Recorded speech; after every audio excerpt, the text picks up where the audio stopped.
This is the Green Gables Museum. It was built in 1896 in Melbourne, Florida. It is the home of William Twining Wells. Let's take a close look.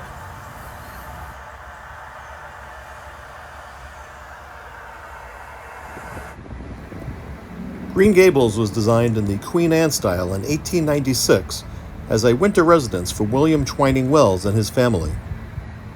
It is characterized by an asymmetrical form, steep pointed conical roofline, and a prominent circular turret which was added to the home in 1901.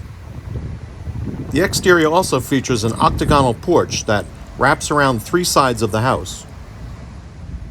In 1896, New York businessman William Twining Wells, a metallurgical engineer from New Jersey, and his wife, Nora Stratford Wells, sought a winter retreat in Florida to alleviate their health ailments. Nora's chronic pneumonia and William's neuralgia, following a doctor's recommendation to spend winters in the South. After visiting several locations in Florida, William T. Wells purchased the property from the Stroba family, who were pioneer landowners in Melbourne. William T. Wells was born in 1854 in Brooklyn, New York, and graduated from Columbia University's School of Mines.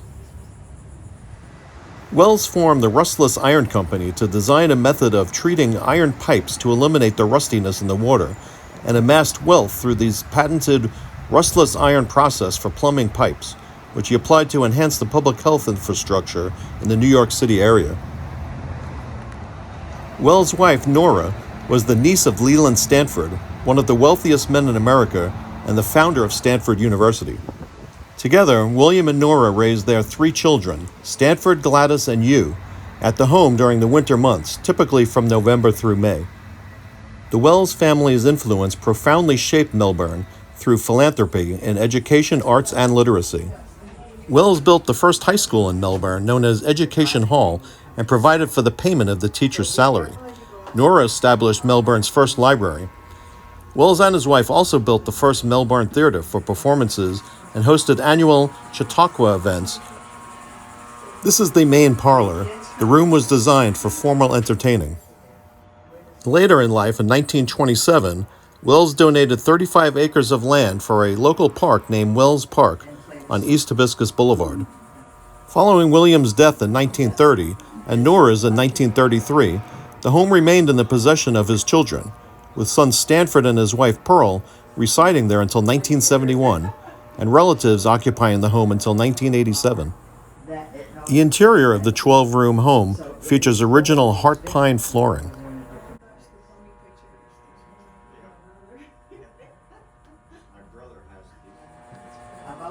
This Edison phonograph uses a diamond needle.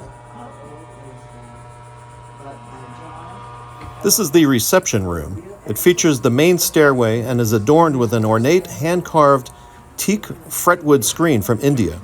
It provides a stunning architectural divider between the reception room and the main parlor. So, the Wells family traveled all over the world. When they went to India, they came back. They were so impressed. In India,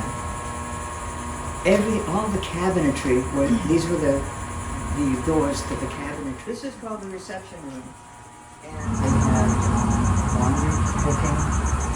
They had a big outside crew because they had a stable with horses, and they had them year round, even though they were still packed, and it had a curtain here. So if you're delivering a telegram, this is all you'd see. But if you came to visit Mrs. Wells, you would... This is the main staircase of the home, leading from the reception room up to the second floor. This is the ladies' parlor. The room served as a private meeting space where Nora Wells, the first president of the Melbourne Ladies Club, would host tea parties and socialize with the leading ladies of Melbourne.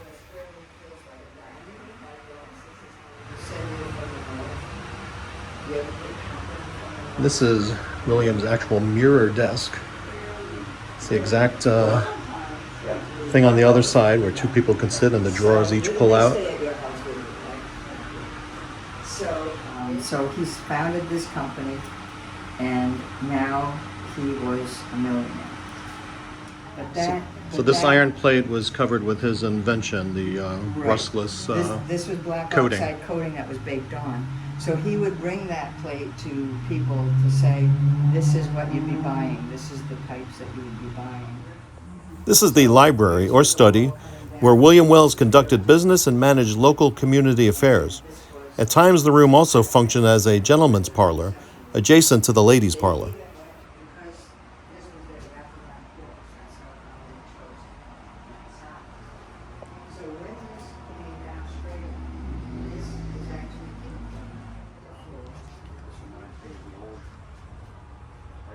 Didn't have electricity, we stayed upstairs.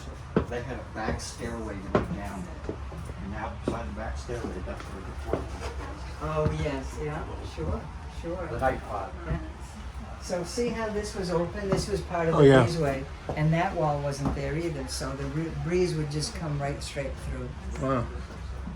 It was 130 years that they put that in, and they used that same set. So 1890s, that was not too many people had electricity. No, they didn't. But from then to 1940, that's what every house had that set up. Well, the movers looked at the trunks. They kind of looked at those stairs. No way. This upstairs room with the large windows was called the trunk room.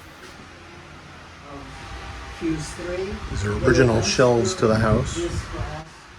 It was used specifically to store the large steamer trunks that the Wells family brought from New Jersey, utilizing a pulley system to hoist them through the windows. This is an antique kaleidoscope. Nobody gave us an animal, but somebody gave us the secretary book from 1860 in perfect condition. So it gives us a place again to display some of the old books. But, and the little kids' town, where that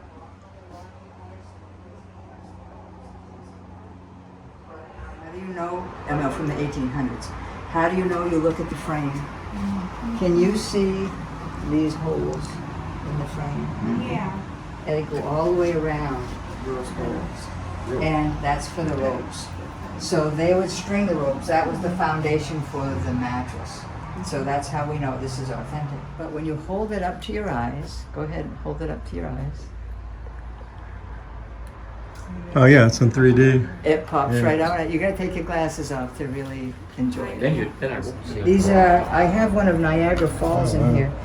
You know, these are like old places. Yeah, I've never seen them. Yeah, so you can buy like whole sets of these. It was like going there. It's like seeing the Arc of Triumph in 3D. It was. This is the nursery or child's room. Because Nora was the niece of Leland Stanford, the founder of Stanford University, she possessed a strong passion for education. As a result, the upstairs children's spaces were well stocked with books and doubled as informal lending libraries for the community's local youth. This desk was built in 1850, and it's got a hand-cranked scroller. From an invitation to a thank you. Which way does it? Oh, Yeah, it turn yes, down. but it even has a scroll. Interesting. Because I've never. This is the main bedroom of the home.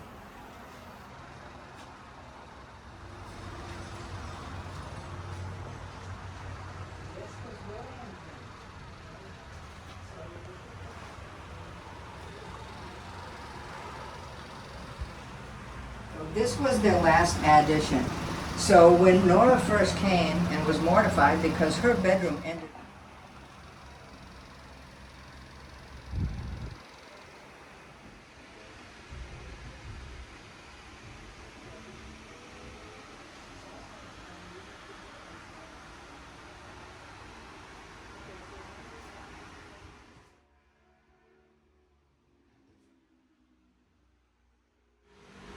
This is the original boarding and plaster. They're going to keep it this way when they renovate the house. Now we were starting. Green Gables is believed to be the first home in Melbourne with indoor plumbing and an indoor bathroom.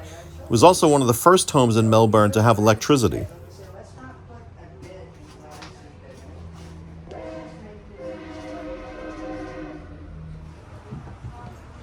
And we're entering the pantry and kitchen. Both the family and the servants cooked and ate here.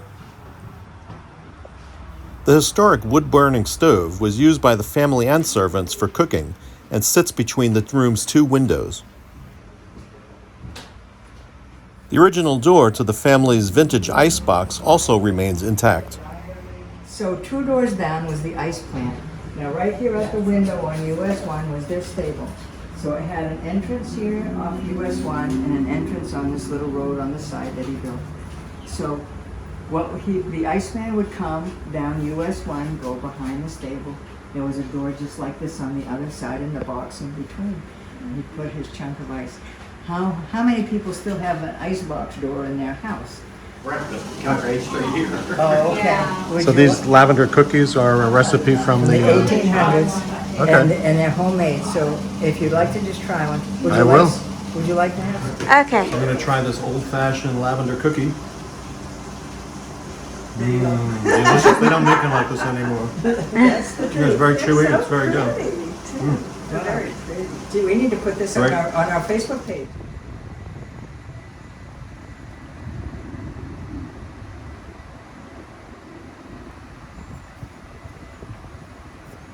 The property overlooks the scenic Indian River Lagoon and provides a beautiful view of the river.